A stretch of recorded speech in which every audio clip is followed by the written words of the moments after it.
Welcome back in to the David L. Gray Show, voicing truth. We are live streaming on the Facebook, on X.com, and on the Twitter. Happy to have you in for another show. It's the Monday Show. Got an exciting guest for today, Christine Harrington. She'll be on fasting stories we're going to be talking about. She died and came back to life. Also, she has a very fascinating background, very interesting, very moving background, really, um, as far as her experience with being a poor abortive woman. So we're going to get into that. Really great show for you today. Coming up in about 10 minutes. Before we get going, I want to let you know that got a couple exciting announcements. I'm rolling out a new podcast. This week is just a one-time podcast. It's not a series. We're rolling out the Contemplative Dominican Rosary. So these are the Contemplative Dominican Rosaries. So if you like to pray the Rosary as a Dominican, as a contemplative, this is the one for you. So it's not just like saying Our Father, jumping into like 10 Hail Marys. No, we actually take the time and we contemplate each mystery before we get into the rosaries, because unless praying without contemplating is like trying to breathe without inhaling. All right. So you dry up. It's not a lot there. So you got to contemplate. So we're doing that. Also, there's something else going on that I want to let you know about, but I don't remember what it is. It just lost my mind, just escaped my mind that fast. So, but anyway, I'll probably will remember it. There's something else going on at St. Dominic's Media. But man, it's a crazy time, right? In the world right now. I mean, the world is just always full of this like uncertainty. Like you never know what's going to happen other than that you're eventually going to die, right? And hopefully that's we're able to live a long, fruitful life and do a lot of service for God. But I was thinking about this whole thing that's going on in Israel right now, and it like really troubles me, and I really don't know like what to think about it altogether. And here's some I'll put up some headlines here, some things that are going on.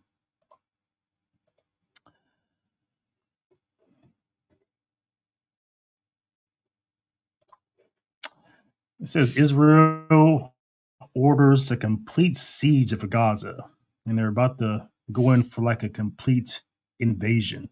So that's, I mean, this is the first time like Hamas has launched rockets over there, right? And we've heard things in the past like, oh, we're going to strike back, we're going to do some retaliation. I think we're used to that, but Netanyahu is saying it's a all-out war now. That's new language. Hamas says attacks were backed by Iran. The Revolutionary Guard gave the go-ahead last week in Beirut. So apparently Iran is behind this whole thing. Donald Trump had a tweet on September 11th predicting this whole thing was going to happen because Joe Biden had given um, them a lot of money in exchange for some hostages.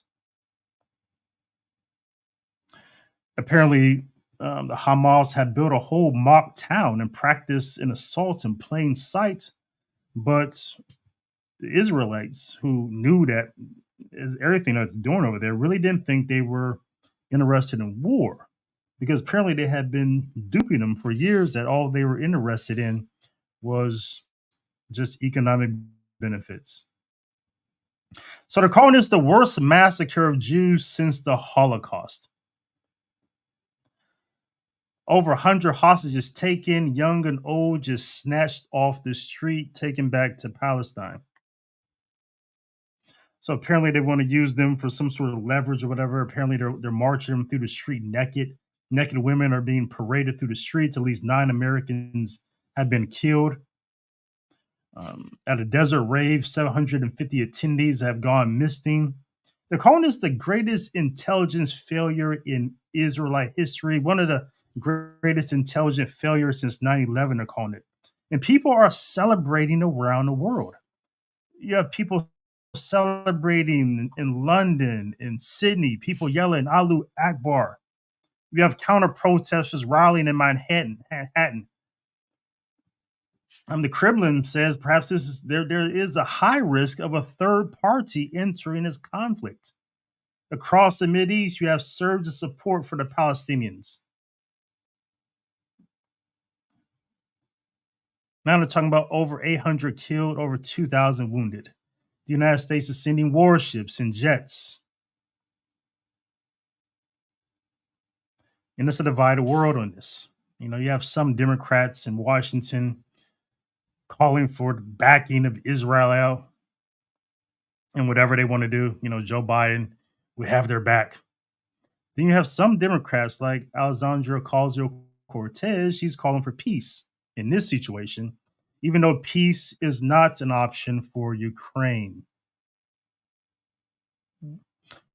I started St. Dominic's Media back in 2017, and I thought a great model for it was pursuing peace through truth, right?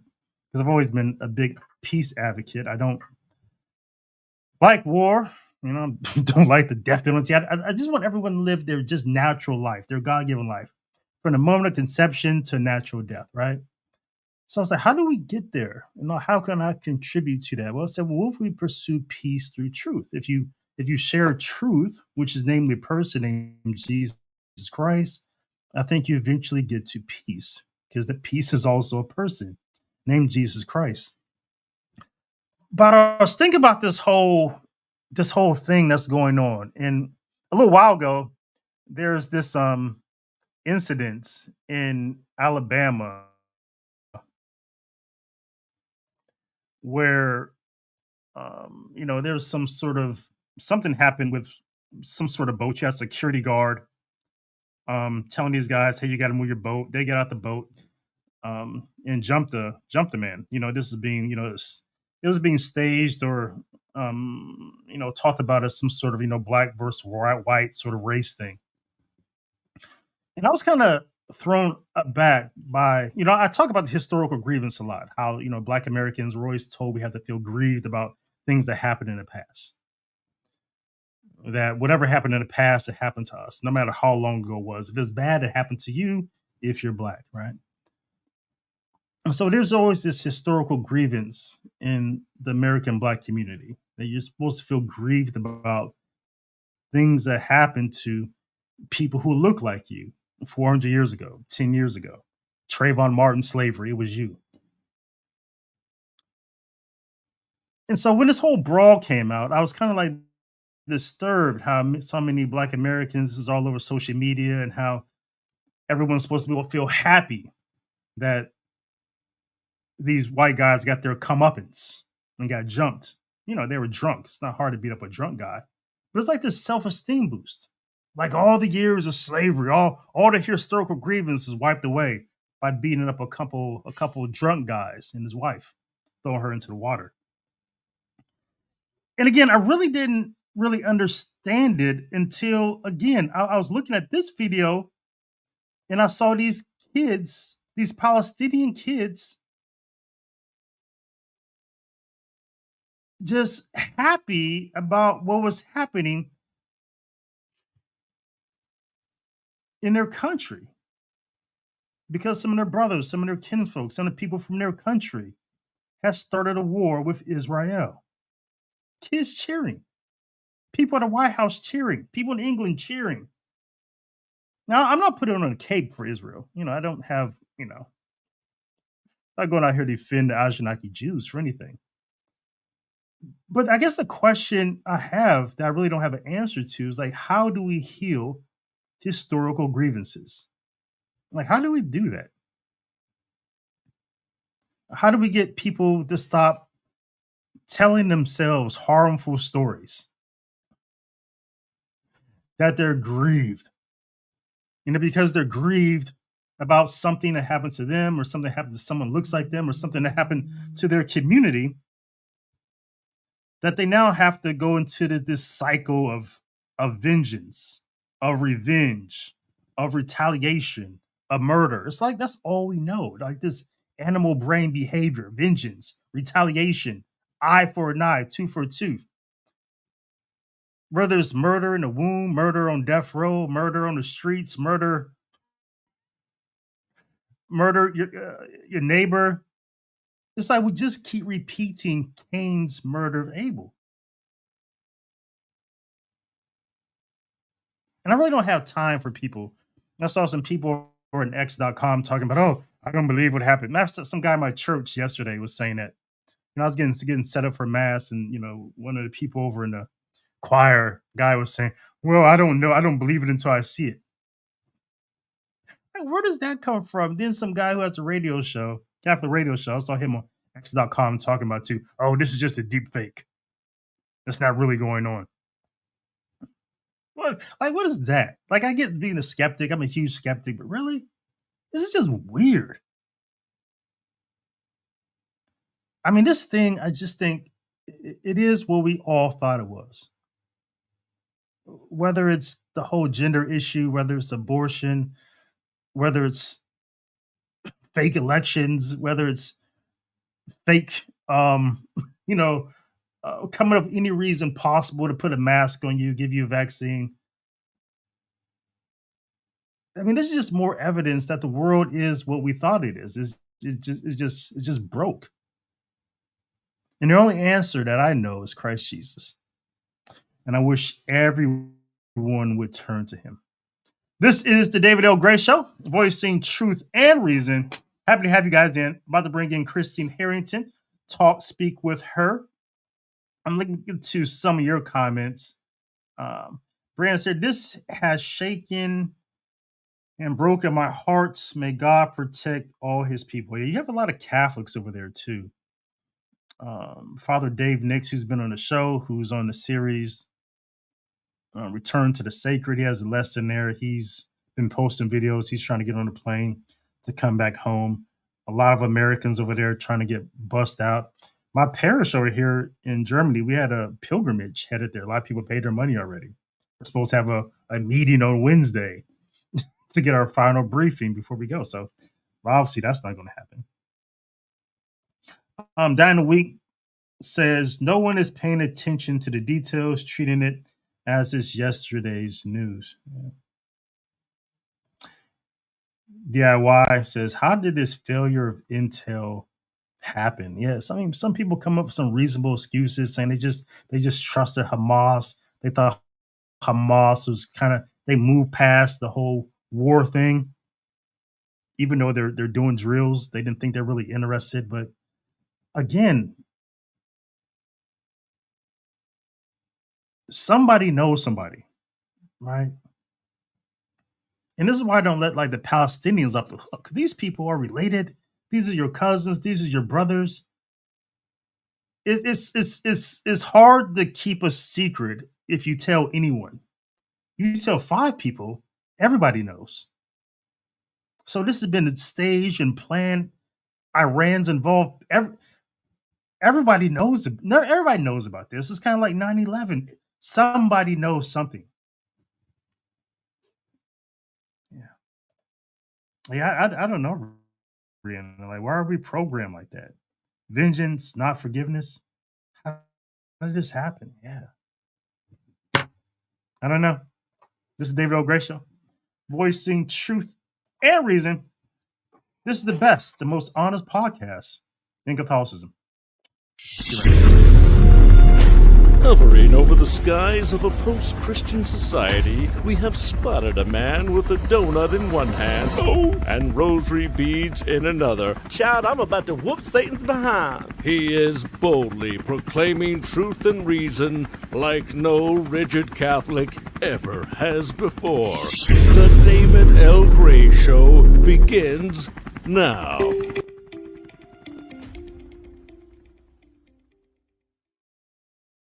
David L. Gray Show, voicing truth and reason. Have our guest here, Christine Harrington. You can check her out, her podcast, her YouTube channel. It's called Eternal Life Plan. She does that. You may remember her from church militant days, but in her real life, outside of the matrix, she is a leading sales professional. She's helping sales professionals and sales teams achieve their goals and set records. And now she's on the David L. Gray Show. Welcome in, Christine. Thank you for having me, David. Can you hear me okay? Yeah, everything's great. Everything's great. Happy to have you here. Thank you. Well, I'm so glad that you talked about Father Nix being in Israel, because Jesse Romero is there too with 60 U.S. pilgrims. And this has got me so worried, praying like crazy for everything that's going on over there. Yeah. Like, man, who knew that was going to happen, right? That's how the world turns, man. You just never know. You just wake up, you just do your best, and you just pray for the rest, right? Right. Yeah.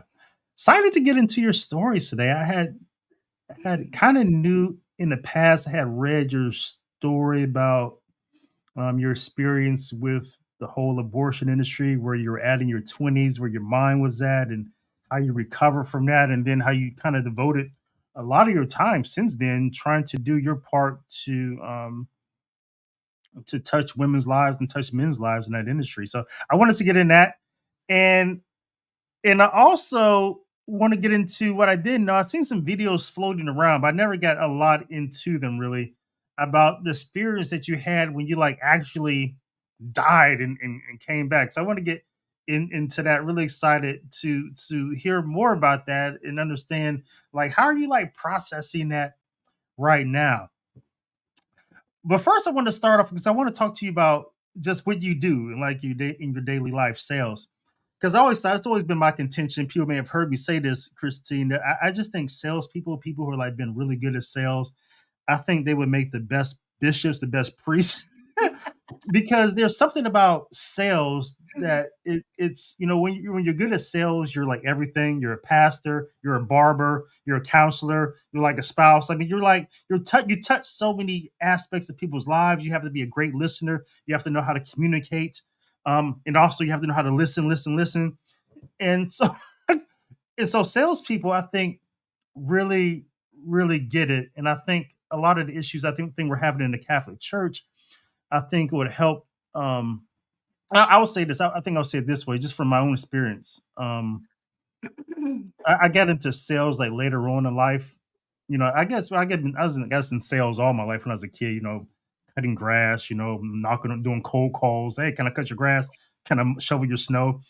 Selling cassette tapes at school, paper route, cutting hair. All that stuff. But then I was in my 30s. I was trying to restart my life. And then the only people who really give me a shot were like sales. So I did, the lawn care thing, and then I got into car sales. And I didn't think I'd be really good. But I guess I had some natural things that kind of helped me be okay. Communicating, listening, relating to people. So I was okay, a little bit above average. Then I read a few books, started studying, got some coaching, got better.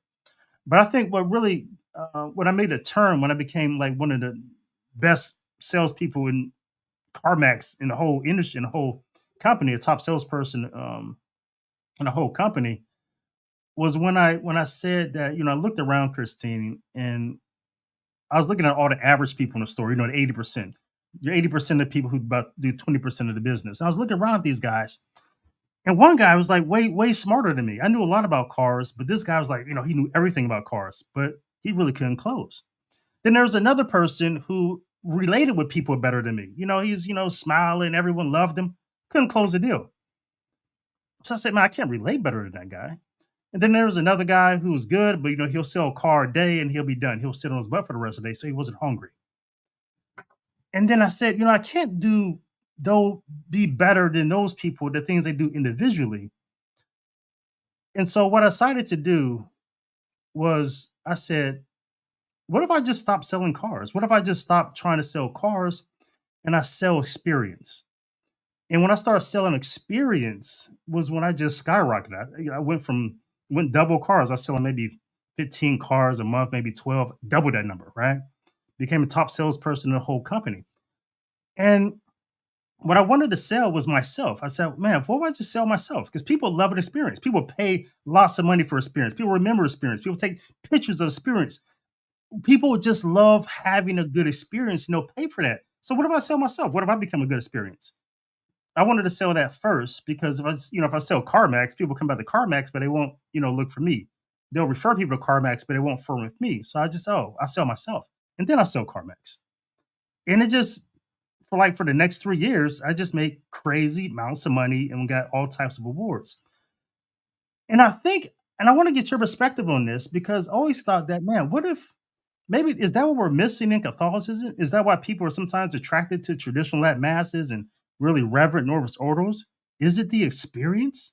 Are we missing experience when people look at Pope Francis nowadays? Are they having a bad experience? Is that why they're leaving, right? So what do you think Catholicism as a good experience, bad experience from a sales perspective, a selling experience? Are we missing something there, or what do you think about where I went with that? Well, a couple of things. That was really good, David.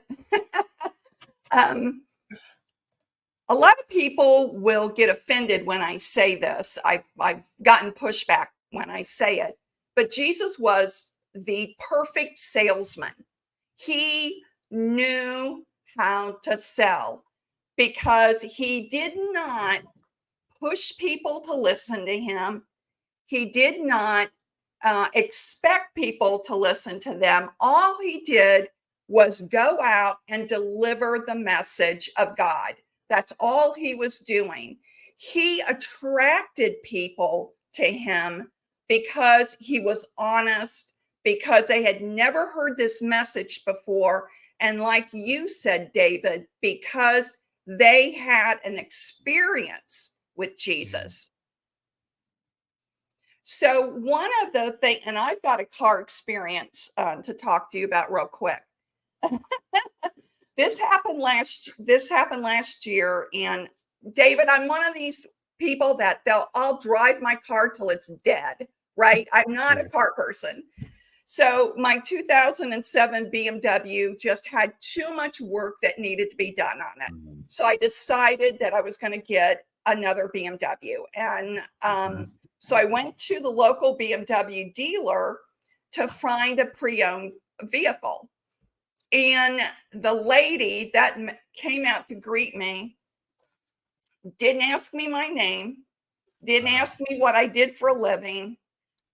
All she asked me was, what was I looking for? I told her. She took me to a car, said, you wait here. I'll go get the plate and keys. She goes, gets the plate and keys. She gets in, and all through that drive, all she did was tell me about every benefit and features in that BMW, right? She's just puking out all the benefits and features of that car. She never asked me, well, do you only drive local? Do you travel with the car? What do you do for a living? None of the questions she could have asked. She showed no interest in me as a person. So, I mean, it was. And I know as you as a person who coach people in this. I mean, I know your head's just over there exploding, right? Mm-hmm. Right. So when we get back, she hands me her business card and she says the one thing that I always teach, never say, hands me the card. Let me know if you have any questions. All right.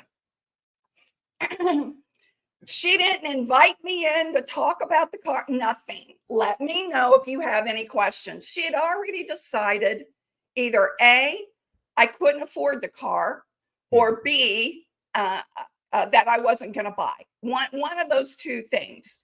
So not only that, anybody that's listening, you never end an email or anything with let me know if you have any questions, especially if you're sales. It's your job to follow up with the prospect.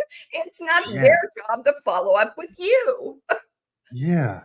So you would That's say amazing. something like, I'll check back with you tomorrow to see if you have any questions that I can help answer.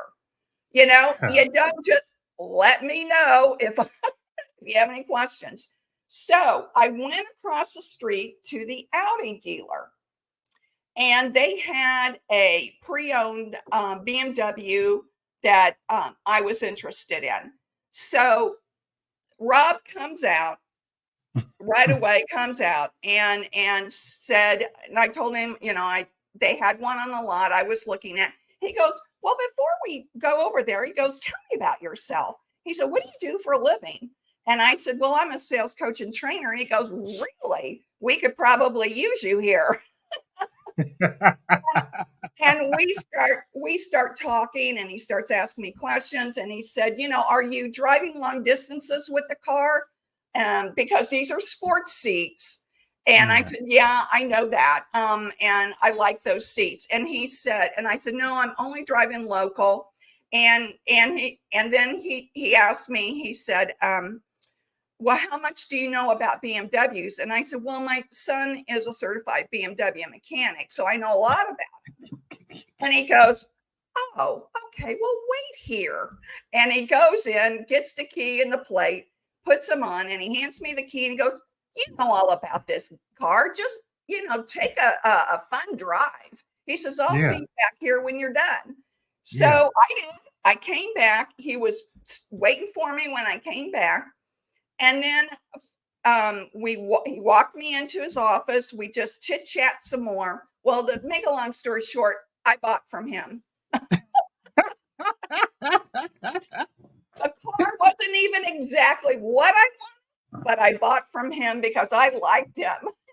Yeah, and I think, and I think that's just one of those things. I think it relates to the church. I think one big reason why I became Catholic was because of Pope Benedict. I think a lot of people became Catholic because of John Paul II, St. John. I think he's a great salesperson. I mean, like on a global scale. Bishop Fulton Sheen.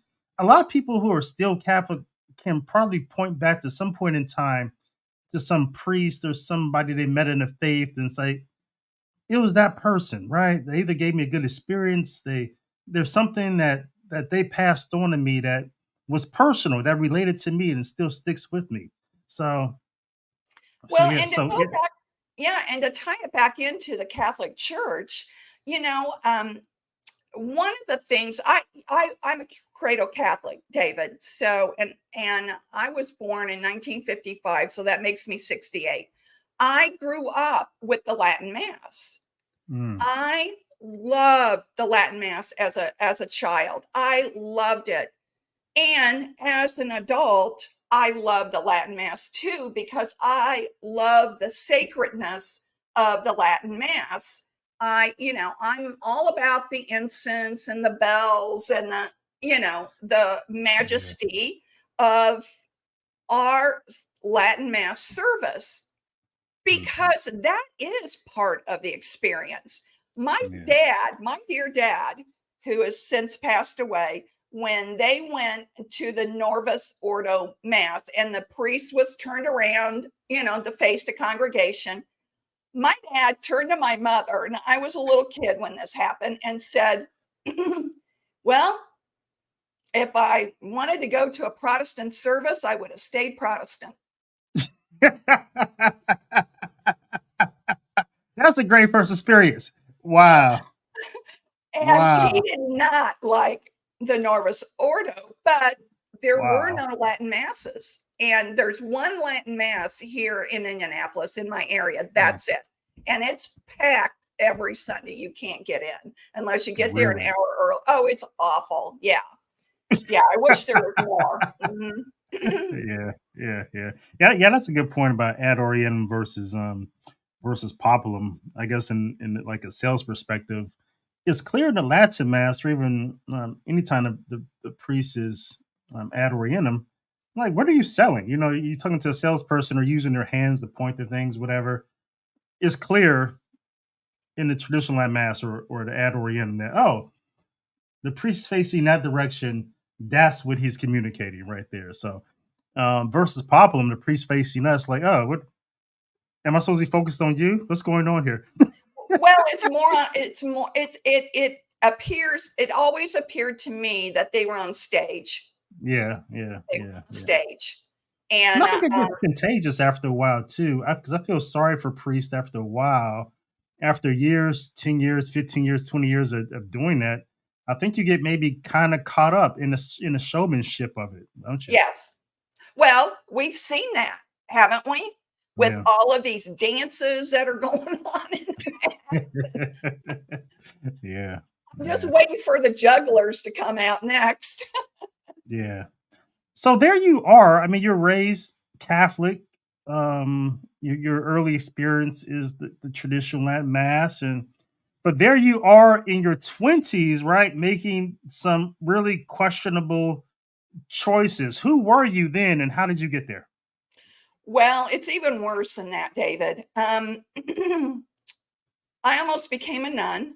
First of all, I have two great aunts that are nuns, and I absolutely loved these aunts. One was Mother Superior to Spalding College back in the day, and she was a very important nun in Kentucky.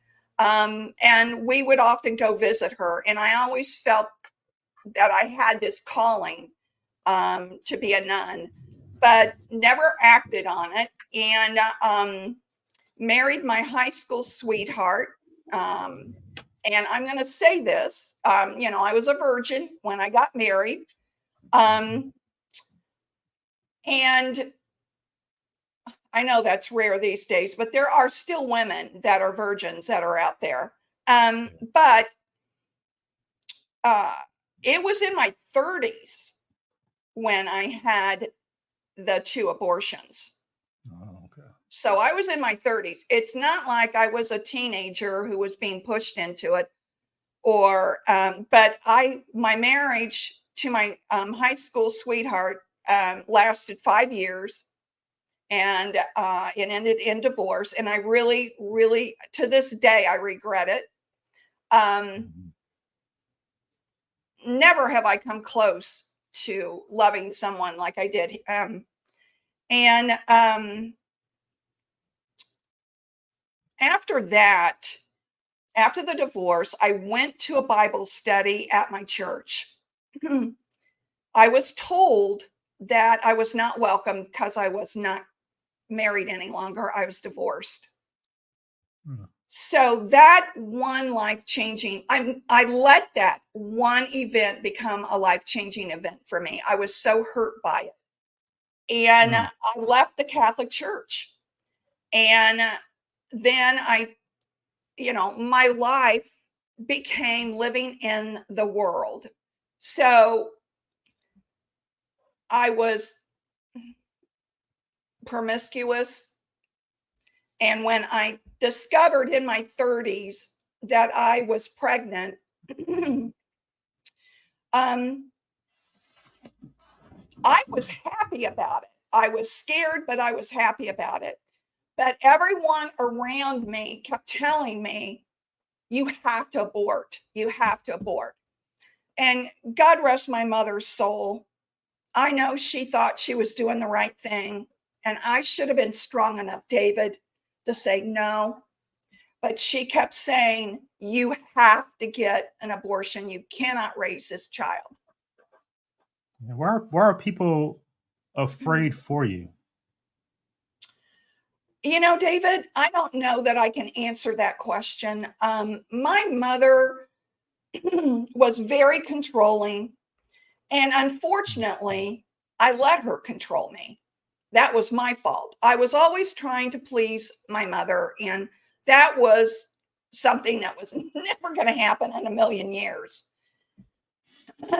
So if she told me to do something, I would do it. Now, Mm. I'm in my 30s. Instead of making my own decisions, I'm still listening to my mother. So what does that say about me? Right? Mm. Yeah. So I went ahead and got an abortion. And I want to give you a sequence of events. A year later, I was pregnant again, went through the whole emotional roller coaster again. You got to get a divorce. You can't, or abortion. You can't have the baby. And I go into the clinic, and the doctor told me I had twins. And I said, stop, stop, stop, stop. And he said, too late. And that, the first one devastated me. The second one devastated me even more. And David, it was So you're in the process of getting an abortion, and the abortionist surgeon says you're having twins. You have twins. Mhm, And you're like, stop. mhm. Wow. Yeah. And Wow. he said, too late. And Wow. I remember very little about the whole process. I can't tell you what day it happened. Some women that have abortions, they can tell you exactly the day, the time, the smells that they encountered in the abortion room. They remember every detail. I was the exact opposite, which is common as well, where you're so traumatized by it that you don't remember much of anything. But I did remember that. I remember them, before you go in, they do a counseling, which isn't anything other than they give you every reason why you should have an abortion. They never bring up adoption at all. So the surgeon, I remember the doctor, both of them could never look at me. They totally ignore you as a person.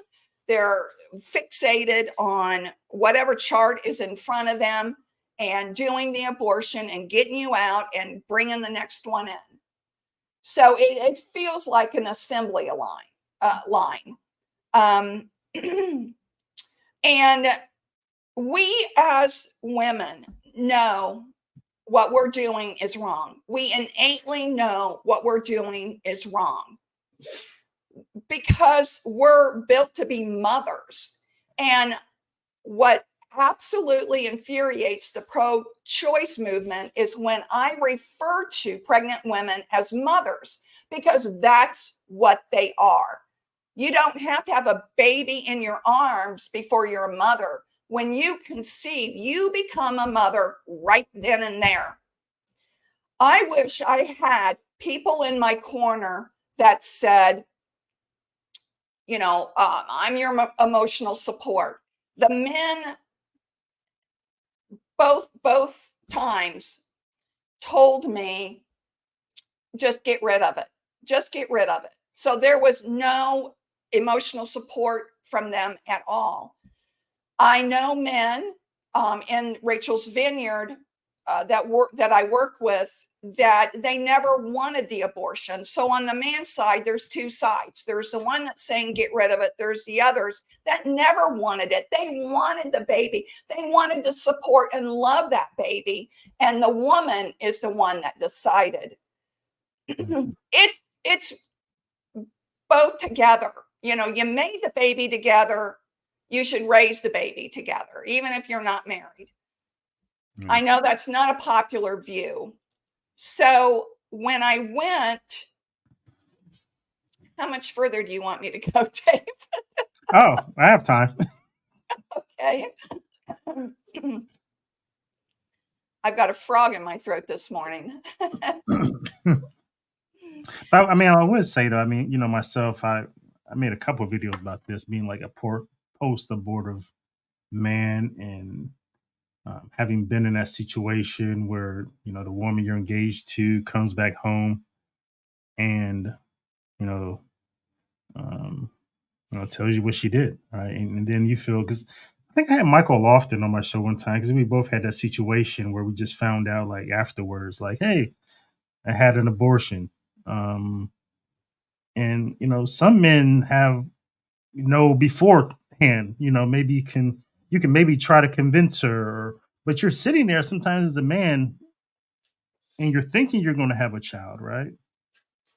Now you're not, and my experience is that was like the angriest I ever felt in my life. after that, sometimes I tell people after that day, everything was just kind of funny to me. That's when I think I first got my sense of humor, because once your child is taken from you like that, um, and you're that angry that you're ready to take somebody's life, what else is there? Everything else is just kind of funny after that, because that's the height of anger. So yeah, so but like you, I mean, I've been a sidewalk counselor. I've seen men come in, push women out of cars, walk them in. Some of them don't want it. Some of them feel powerless. Like, it's her choice. You know, and some men are like, I don't know what to do. I try to talk to her. So, but I also know that from a recent video you made, though, you cited some statistics about, for the most part, largely, people would be surprised about how many women are actually pressured into abortion, either from their parents, like you, from their family, from their friend group, or from the man, right? Hmm. Yeah, there's a large, and this is what drives me crazy when people say that mostly abortions are done out of convenience. The woman's choosing abortion out of convenience. There is that, but there's also this whole other side of women that are completely ignored and dismissed, especially when they have been pressured into getting an abortion. I don't know why people don't want to believe that, David. Just like there are people that won't believe that late term abortions are being done. Yes, they are. Yes, they are. There's surgeons that have come out and said that, they have cut the umbilical cord and let them die in the womb. Yeah. I mean, there's all kinds of horrific stories out there, and people don't want to believe it. But this is what happens. Let me take you through what happens in the mind of the post abortive woman. Okay. So, the ones that are out there screaming loud and proud, oh, I've had 24 abortions, which personally I don't believe. It's so hard on your body. It's unbelievably hard on your body. Um, and then, and the ones that get up and receive some kind of an Academy Award and said this had never happened had they not had their abortion. Mhm. What's going on in their mind is people find that offensive, but they're the ones that are in pain the most. They are desperately trying to convince themselves that they're right about what they did when they know exactly what they did was wrong. As a woman, they know it. So, and then there's the ones like me who just kept it quiet, never talked about it, never let anyone know that I had an abortion, was like the family best kept little secret. And we bury our emotions deeper and deeper until we come to a point where we can't bury it anymore. Every time there was some discussion of abortion on TV, I'd turn the channel. Or if I was reading something, I would tear it out of a magazine and throw it away about abortion. I could not even listen to the information. And someone asked me in an interview, was I pro-life before I had the abortions? And I wasn't pro-life or pro-choice. I never thought about it. I just never thought about it. Now, I was out of the church. So in my mind, I didn't have many principles I was living by. And had I probably would have made a stronger decision like I did when I finally had my son. But post-abortive women go through this whole series over their lifetime of trying to deal with the guilt and shame of abortion. there are people that are sitting next to you in church, I guarantee you, that has had an abortion. Now, and that's another thing. The Catholic world just doesn't want to believe that. There are Catholic women that have abortions. Most of the women that come through Rachel's Vineyard retreats are Catholic. Mhm. And not one out of all the retreats I've done, not one said they had an abortion out of convenience. It was always someone pressuring them or their doctor convincing them Mhm. that the baby needs to be aborted because of some deformity or something wrong. Yeah, yeah. So So you think you think the women who are out here saying shout their abortion, they're just being fake and they're just they're somehow just they're being fake.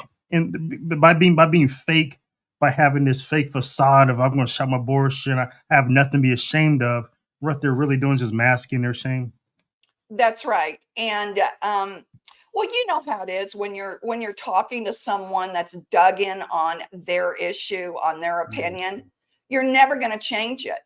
And that's yeah. the same thing with these women that are loud and proud about abortion is they cannot face what they did and cannot admit they're wrong for their choice. So they have to get obnoxious about it in order to Mm, strengthen their resolve that what mm, they did is right and true. And it's just a clump of cells. yeah. Yeah.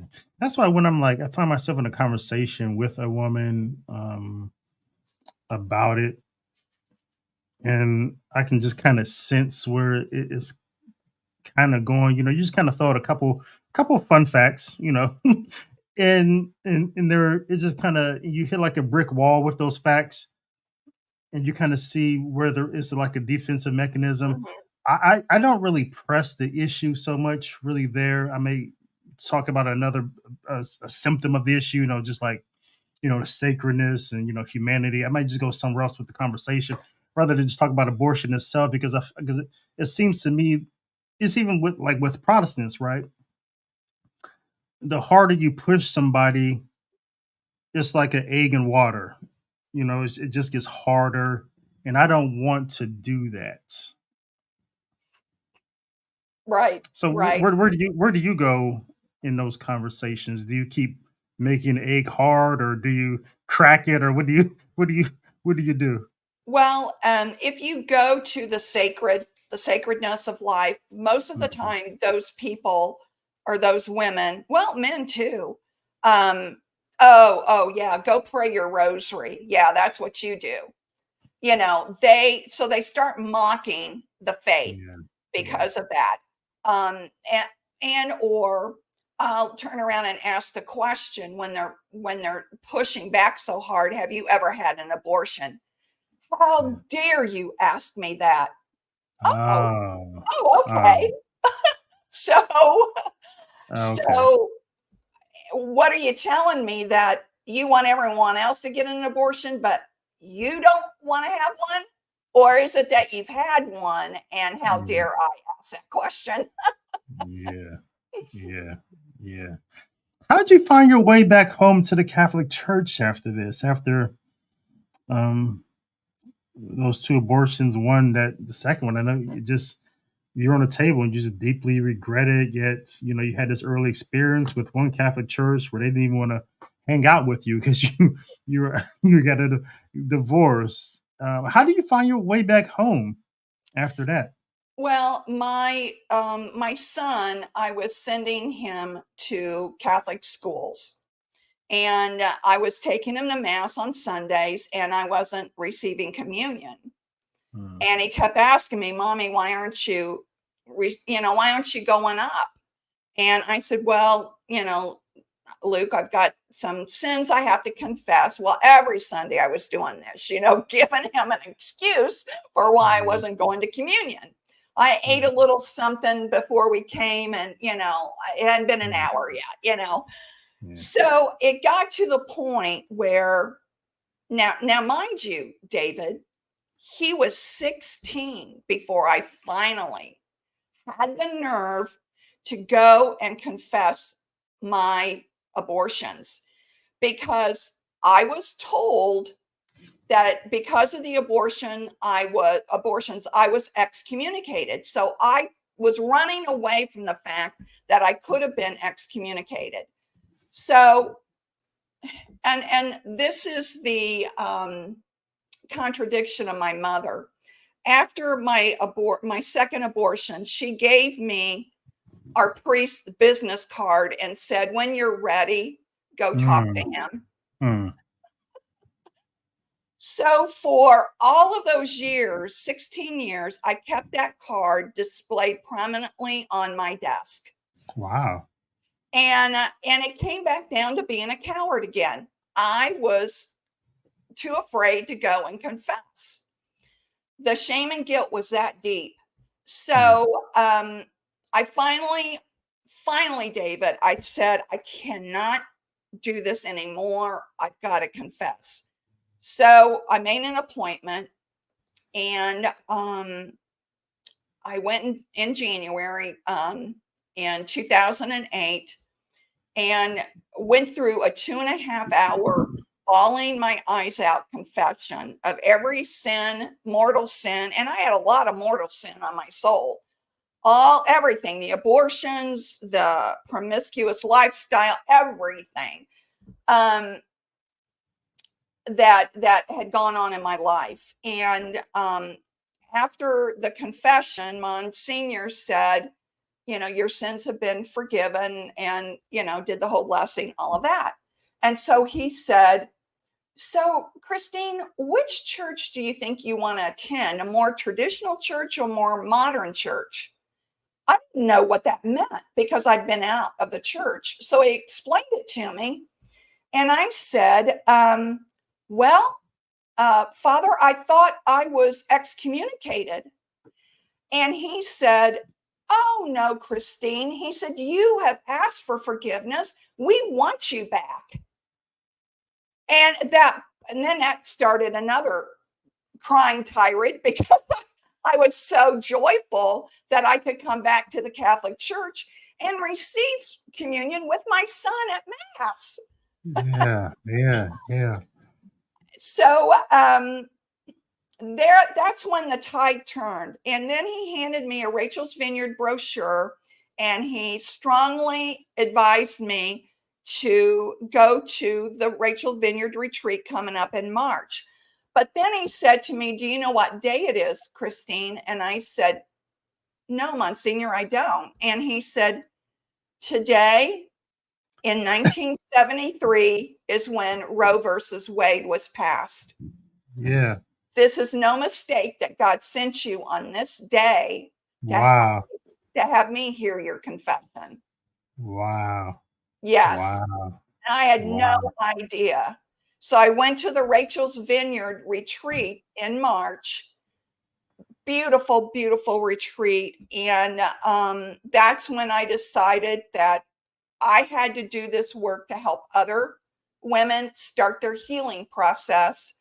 And you have to go to the meetings and wait a year before you can start being a facilitator. But I started as a facilitator, but I had to sit down and talk to my son about it, David, since I was going public. Yeah. And this is the hard part. My son, I was trying to figure out how is he going to react to this. And he said to me, after I told him, you mean, Ma, I didn't have to grow up alone. You killed my brothers and sisters. And oh my gosh, David, that hurt so bad, but it was the truth. I mean, it was the truth. And took him about 3 days to come back around, and he hugged me and said he forgave me. And he went on he's gone on, quite a few of my pro-life testimony speeches, and totally pro-life. Yeah, that was a tough one. Would would you like advise like young men, like your son, if they were, or even when he was younger? I mean, would you advise them to even date or even consider marrying a woman who's pro-choice? No, I would tell him definitely not to do it. I mean, I've never been shy on giving him advice on girls he's dated. And one caused him a great deal of trouble, and she is still, 15 years later, is still causing him a great deal of trouble. That's Mhm. another story for another day. But no, if you want to end abortion, it starts in the home. You have Mhm. to start talking about them, about sex. You educate your children on sex. Don't let the schools do it. Right. You have to give your sons and daughters the tools to say no, mean no, and how to get around and out of those situations, David. Everyone, back when my son was, oh my gosh, I could tell you stories where women were dropping off their daughters at 11 o'clock at night, dressed in hardly anything, and saying that they were having a study hour and would I bring her home? And I'm going, no. First of all, she's dressed inappropriately. Second of all, it's 11 o'clock at night. My son's in bed. And third, no one talked to me about this. Yeah, study hour. That's a booty call. Oh, exactly, David. I can go into story after story where these mothers just drop their daughters off at my house. Oh my goodness. Yeah, And didn't Christine, even know me. what's the church teach about DIY here in 1984? And everyone, please play a rosy for her. She has said in the comments that she's going through some bad stuff, so please play a rosy for her. She says, "I'm so true. Many women with post-abortive trauma and women unchurched with IUDs. Where is the church at on IUDs? What is? Talk to us about that. Well, it's What's birth what's the control. IU what's the IUD and why is it immoral? First of all, it's a birth control, and they insert a device, so that if there is an egg that forms, that it stops it from forming. And it's just one control of birth control. That's all. Mm, And I mm, honestly, I don't know that much about it, David, because I was never able to take birth control of any kind. Not that I didn't try, because I did. It just made me sick. But I know all kinds of women that, instead of talking to their daughters and giving them tools to say no about sex and why they should preserve their sacred bodies for their husbands, their future husbands, they yeah, just would trot them up to the doctor to get them on the pill. yeah. And Diana Wing says here, you seem like such an intelligent woman, Christine. Why did you wait 16 years to even try to investigate returning to the sacraments? Oh, I can answer that. I was a coward. Mm, Total coward. I was afraid that I was going to be shut out of the Catholic Church. And it was just one more emotional blow that I don't know that I could have handled. So that's why I waited so long, mhm, mhm, if that makes sense. I mean, when post aborted women have an enormous amount of emotional and spiritual stress. First of all, you're cut off from God because of that mortal sin of abortion. So you no longer have that connection, and you're not going to mass. You're not going to any. I didn't go to any church services, and I always said after I left the Catholic Church, I looked for God in all the wrong places because I went to Methodist church, went to Presbyterian churches, went to mhm. Lutheran church. I mean, I was everywhere. Um, but I got to the point. where I couldn't run away from it any longer. And I missed the sacredness of Mass so much. But when I went for that confession, I fully expected Monsignor to tell me that I could not come back. I was fully expecting that. So it was such, oh, you have no idea, David, the weight off of my shoulders. Just, but even with that, my abortions have, even though I know God has forgiven me, post-abortive women have a hard time forgiving themselves. It is since my abortions, even since I went and confessed all of my mortal sins, especially the worst sin I could have ever committed in my life, the abortions, it has affected every area of my life. When I had my son, I felt like I was a monster mother because I had, killed his siblings. I had a hard time connecting with him because I was afraid I was going to hurt him because of the shame and guilt of the abortions. When my grandson was born in March and I'm holding this precious little baby, it all floods back. How could I have had these abortions? How is it possible that I could have had these abortions? What was I thinking?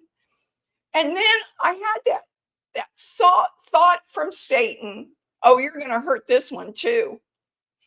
And, I immediately gave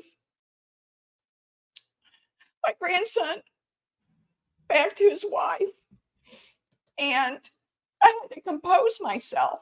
I just made an excuse. I've got to go to the bathroom. I went to the bathroom and composed myself and came back. So there are events that trigger post-abortive women, and all the emotions come flooding back.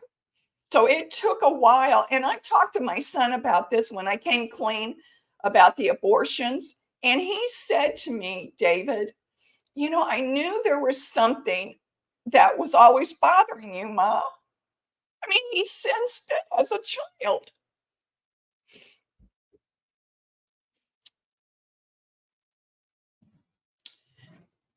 So I try to, the best I can, bring awareness to what happens to the post-abortive woman. Because for some reason in the pro-life movement, they don't talk a whole lot about what happens to the pro-life or to the post-abortive woman. And people need to know this before they sign up for an abortion. You think Planned Parenthood is going to tell you about the emotional prison you're going to be in for the rest of your life? Rachel Vineyard Retreats gives us tools to work through when we get triggered. They give us tools to start the healing process. But I can tell you that you'll never heal. You just learn to live with it, and you learn to help other people understand what's going to happen to them when they choose to abort. Because these things aren't talked about enough. They focus on the unborn, which I understand that. But there needs to be awareness of what happens to you when you make that choice as a woman and how it'll affect you your entire life. Yeah, sorry, I didn't mean to get so emotional, but it. No, I mean, thank you for that testimony. I mean, whoever is going to hear that definitely needs to hear. And I was just sitting here thinking how the post-abortive trauma for like a woman is deeper and more profound than I think affects us men. But I think one thing that's similar is just a sense of loss. Like there's always just a part of you that's just kind of like missing. Like you have children, right? And it's just that ongoing sense of loss that you just never. There's nothing out there that ever fills that up, right? Yeah, there's no grieving process. Yeah. And there's none at all. And you just carry that deep that hole in your heart for the rest of your life. Here I am, I'm 68 years old, and my son has his family, and I often think, because after my parents died, it was just my son and I for Christmas, for Thanksgiving. It was just us. And we saw our family starting to shrink. I mean, he noticed it as much as I noticed it. And so, the underlying thought was, well, had I not had those abortions, we would have had 3 other family members here. Probably with their spouse, with their children. And that's one of the regrets. It's a selfish regret, but it affects family. And nobody ever talks about that too. When I do my testimony, I set up 5 chairs. And at the very end, I sit down in one, my son sits down in the other, and I said, see those 3 empty chairs? Those chairs are empty during Thanksgiving and during Christmas and during celebrations. They're always empty. Yeah. And Brianna says, my heart breaks for you. I wish I could hug you and remind you that God loves you and is using you for his will. Yeah, and is using you. And I'm glad you kind of like do like St. Paul, you sometimes you feel, I think, rightly, and God uses us rightly. And I think that sense that some of the worst things that we've done, once he heals us and restores us, and he places us in a position to do reparations and heal people and reach people where we were, right? Mm-hmm. Yeah. Well, and that's why I get so infuriated when there are Catholics out there saying, put them in jail. Yeah. Maybe you should try to understand the other side before you start judging and condemning people. Yeah. I think it's one aspect I kind of understand where law and justice, the idea that there's some sort of just response in the legal system to jail people who do commit murder, without understanding the mitigating factors of why people do what they do, right? Mm-hmm. And I think that's largely an American response. I think our response is always put people in jail. Yeah. It's always the easy way. It's quite American to do that. So yeah. DIY also says this podcast will help heal many women and men. Yeah, I hope so. But I want to transition while time that I still have you, because I just wanted to hear about this experience you had where, I mean, you're the first person that's been on the David L. Gray show, voicing truth and reason, that I know of that has actually died. I mean, when you say I want you to go to the story as you can, but by death, you mean like you feel like your soul actually left your body, like Paul describes? Like, were you? Tell us. I mean, were you looking at yourself? I mean, Okay. what happened? Was there some pearly gates? Tell us everything that you can. All right. So when I was going into labor with my son, who is my only living child, by the way, and keep in mind, out of the Catholic Church, I had lived a promiscuous life. I had had 2 abortions. When I got pregnant again, I said, I cannot go through another abortion. And there's a part of me, David, that felt like I had to have a child to redeem myself. I know, faulty thinking all the way around. But when I went into labor, it was 27 and a half hours later. I was not going to deliver this baby naturally. My son was stuck in the birth canal. They were losing him. My blood pressure was going through the roof, and they had to do an emergency C-section. So I'm wheeled in to the operating room to do the C-section. There was an anesthesiologist and a nurse with me. And so I'm under, and the next thing I know, I am floating above the ceiling, and I'm watching these two doctors work on me, like frantically. There's nurses running in and out of the operating room. And I'm going, well, I wonder what's going on, what's wrong. And then I realized, oh my gosh, I must be dead. And it's like when I had that thought, it went totally black. David, I mean, so black, I couldn't see anything. And I'm trying to see my hands. I'm trying to look down to see my feet. I'm not seeing anything. And you're still yourself on the other side. You still have your same memories, your same thoughts, your same everything, your same personality, everything. You're that person on the other side. Okay. So the way David L. Grade is here, you're going to be exactly that way on the other side. That's a little bit unfortunate, but okay.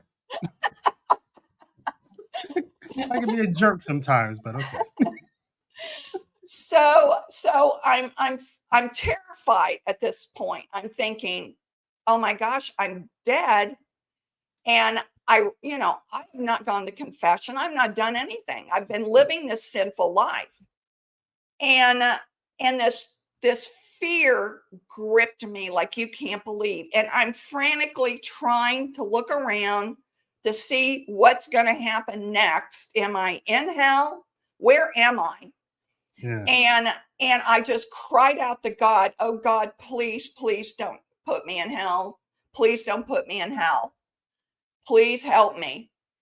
And when I did that, I saw this little tiny light, and I started moving towards that light. And the closer I got to the light, the less, it's like the fear just started melting off of me. And I got all the way up to the edge when I stopped. So let me paint that picture for you.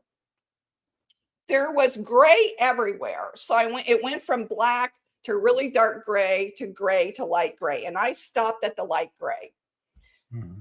And I sensed two beings were with me, but I couldn't see them, or I don't remember seeing them, but I heard them in my mind. And I looked up, and the warmth, I knew that was God up there. I knew it was God. So the first thought was, how could I be here? How could I experience him? And then all of a sudden, this love and warmth just started flowing through me, this joy. You have no physical pain, and all the emotional pain was gone, David. All of it was gone. All you can do is just absorb God's love and joy. And I'm looking up like into a muted sun, but cloud and a muted sun. You're looking up, and it doesn't hurt your eyes, and you're just feeling this undescribable love wash through you. I didn't go any further than that. And the beings that were with me said, you have a choice. You could stay or come back, or you could stay or go back. And I said, well, what's going to happen to my son? And they said, well, your son will be fine. And I got to tell you, I was torn. It felt so good on the other side. And I won't say I was in heaven. I actually think I was in purgatory. I don't,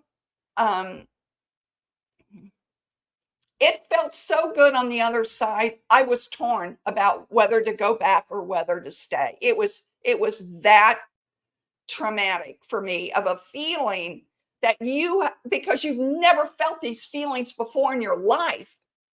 And not only that, but your spirit is expanded way beyond what our physical bodies are.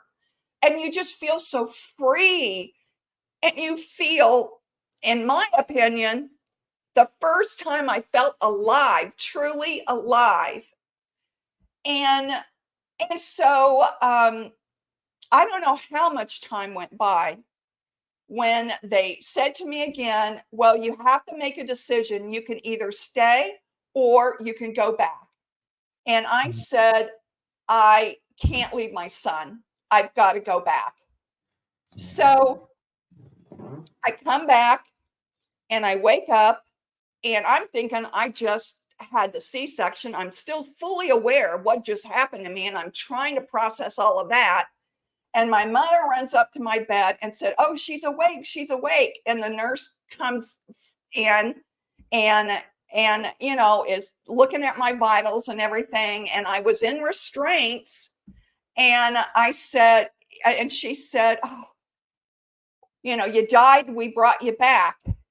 And my mother says, well, she's been in a coma for 4 days. But the nurse would never acknowledge that. And a year later, when I went back to try to get my medical records, nobody could find them. So I really don't know what went wrong in that C-section, but the nurse told me that I had died and they brought me back. The neonatal surgeon said that my son had died and they brought him back. Yeah, we both died in childbirth.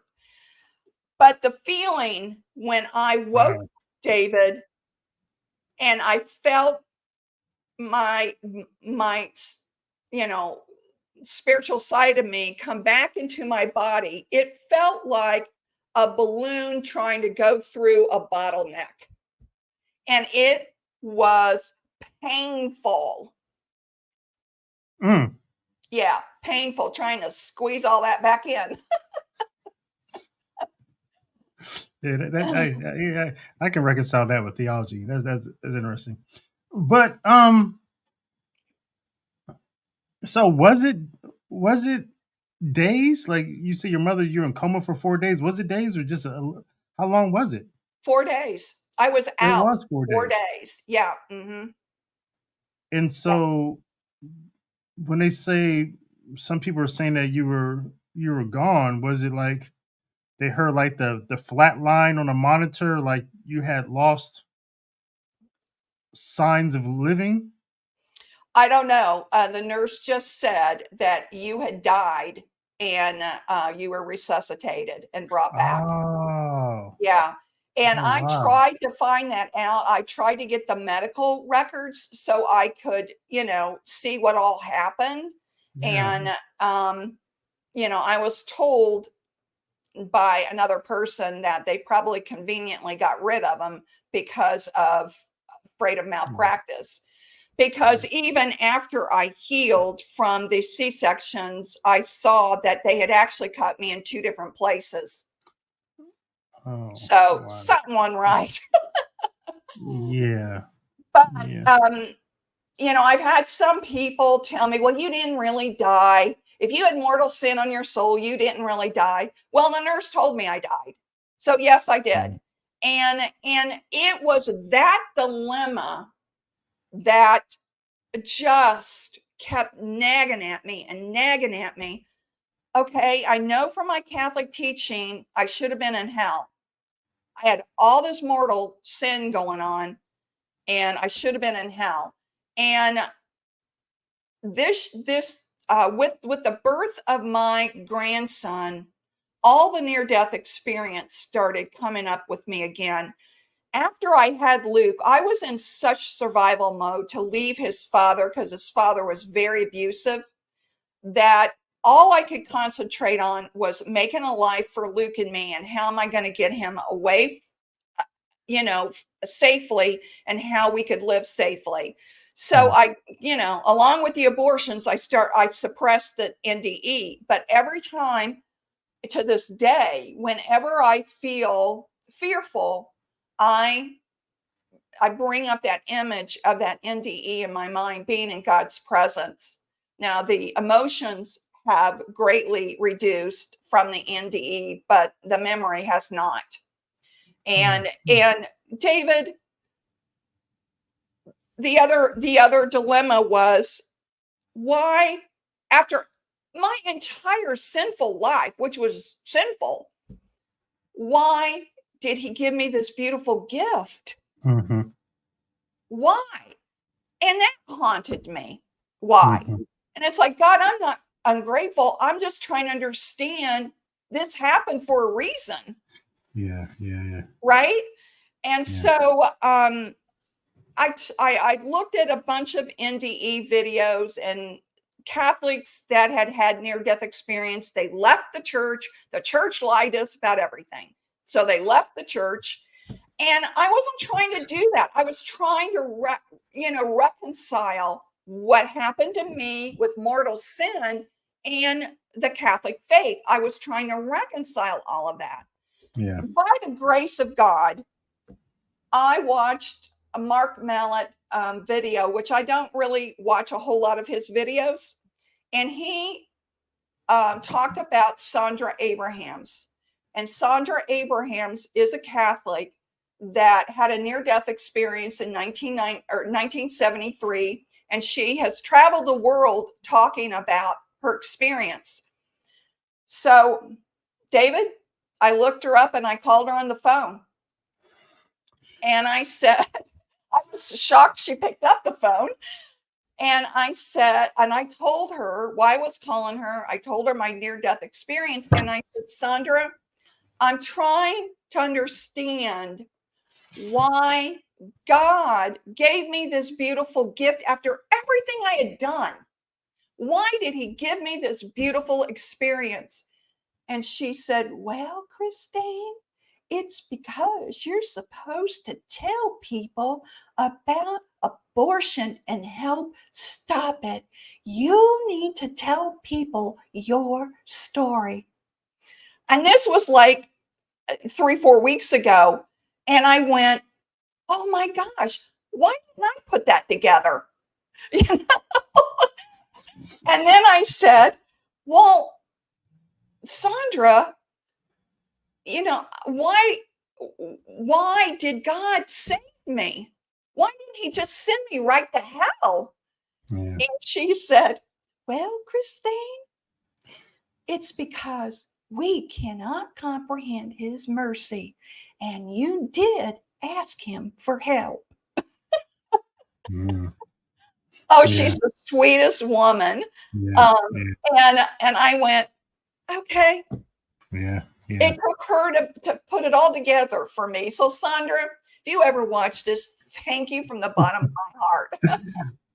Yeah. God sends us messengers. Yeah. I used to wonder the same thing. I wasn't in a church or anything at that point in time, but I remember when I was trying to commit suicide and I heard that voice that said, I love you, I'm here. That worked me for like a long time. Like I deserved death. I mean, if anybody deserved death, it was me. Like, why would he, who doesn't condescend to speak to us nowadays, like that, a lot of people, like, why would he speak to me and tell me he loves me and that he's there for me? Like, and then, the longer I thought about it, like the more I began to think, like, why am I worried about God's business? Right? I mean, if he wanted to save me for his purpose, well, he saved me, and I just have to figure out what he wants me to do, right? And I think that's the point that you arrived at. Like, his mercy is his mercy. Like, his mercy is not my type of mercy, and and we could go our whole lives trying to like figure out his mercy and his grace, um, but or we can go our whole lives just doing the work. Yeah. So, um, yeah, I'm glad you got to that point because man, that can lead you out the Catholic Church. That can mess you up. You're worrying about God's business. I mean, God's business is his business is business we can't even understand, right? Well, it goes back to the abortions. I couldn't accept the grace. Mm. I had to find some reason, a tangible reason why this would happen instead of accepting the near-death experience as grace and as mercy. I'm trying to have these conversations with God, like, why would you do this? Yeah.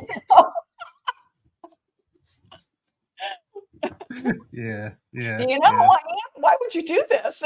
Yeah. Kind of like your suicide story. You couldn't accept it. Yeah. It's funny. Humans are so funny. That's it. I know. We mess ourselves up worse than anything Satan can do. Yeah. Dinah says, thank you for that answer. And Brianna says, I pray that my daddy felt that love and warmth when he was called home. The fear I have of his suffering in purgatory after suffering from cancer here is so great. And I have a beautiful story about my dad passing.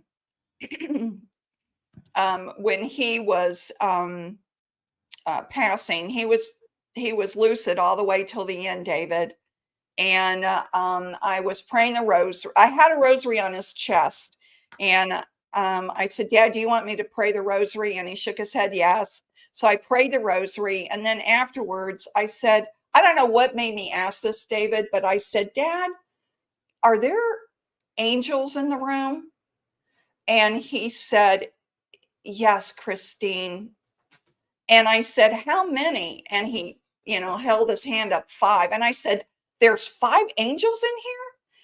And he was looking around. He was just looking around. He goes, 5 beautiful angels, Christine. And oh my gosh, David, that gave me so much peace. I mean, I knew what he was going to experience on the other side just based on what I had experienced. And I had talked to him about this when we knew that, his time was coming. And I asked him if he was afraid, and he said no. And I said, will you remember my near-death experiencing? And he said, yes, Christine. And so, I'm just so thankful that he got the last rites, and a priest came, and he was fully conscious when all that happened. So that's good. 5 angels in his room. Wow, that's that. Yeah, that's a lot. And Dinah Way says, Christian prayers for your healing. God forgave you. Forgive yourself. Amen. Mm-hmm. Christine Harrington, thanks for coming on the David O'Gray Show. I kept you like half an hour longer than I thought I would, but thanks so much for coming on and sharing your stories and giving your testimony. I thank you so much for that. I'm really happy to know you, and happy we've got a chance to talk a few times. You're the first Catholic that has interviewed me about my story. Wow. Thank you, David. No, it's the David O'Gray Show. That's right. It makes sense to me. Well, thanks, Christine. I'll talk to you soon, and God bless. God bless you. Bye-bye, everyone. Bye. Thanks, everyone, tuning in to David O'Gray Show. I'll probably be back another day, tomorrow, the next day. Who knows when it's going to happen. But when it does, I really hope that you're here. But until then, until next time, blessings and shalom to you and to yours. Thank you for watching The David O'Gray Show. If you'd like to check out some of the theology courses that I'm teaching, or read some of the theology that I'm writing about, or listen to some of the theology that I'm podcasting about, just visit stdominicsmedia.com. Also there, you can check out some of the catechesis comedy, the comedy that I'm doing with Father Hell No. While you're there, please consider becoming a financial sponsor of my apostolate by leaving a donation or becoming a lifetime member, a hound of heaven at stdominicsmedia.com. Or if you like to use Patreon, we're there as well. That is patreon.com/David O. Gray. The link is in the description box. But thanks again for all your comments, all your likes, your shares, your subs. I really appreciate you. Thanks for keeping the apostolate going. And one thing I do want you to remember is that Jesus loves you. He truly does. And he's there for you. So our response to that is to live our life like salvation matters, because it is all that does. Thank you. I'll see you next time.